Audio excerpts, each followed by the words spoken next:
আজকে এই যে প্রোগ্রামে আপনি এসেছেন, তো এই প্রোগ্রাম সম্বন্ধে যদি কিছু একটু বলেন।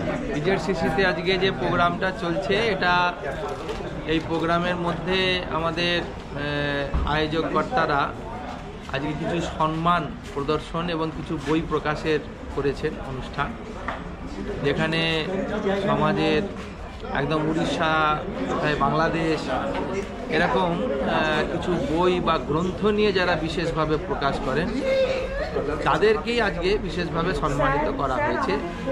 যারা দেশ সমাজ নিয়ে সমাজে কাজ করছেন তাদের পুস্তকের ওপরই আজকে সম্মান জ্ঞাপক সভা হয়েছে।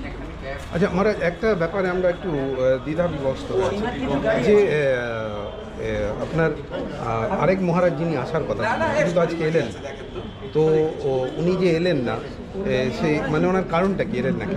না, সেটা আমি এখনো ফোন করিনি ওনাকে, আমি জানা হয়নি।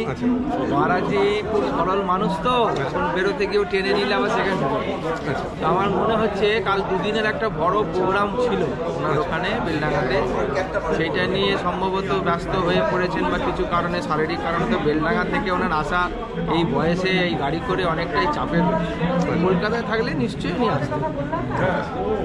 আচ্ছা, এর থেকে মানে আপনারা জনগণের উদ্দেশ্যে কি বলতে চাইছেন? জনগণের উদ্দেশ্যে দেখুন, আমাদের সবসময় যে একটা প্রোগ্রেসিভ মেন্টালিটি আমাদের থাকার দরকার।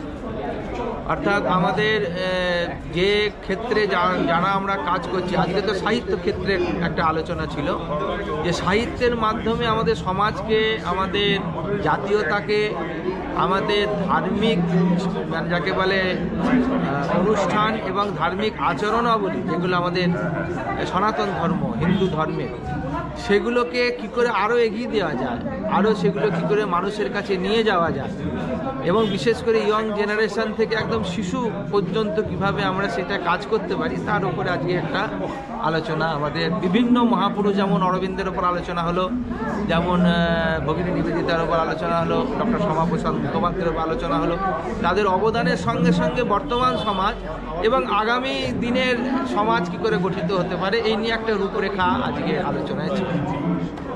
ধন্যবাদ।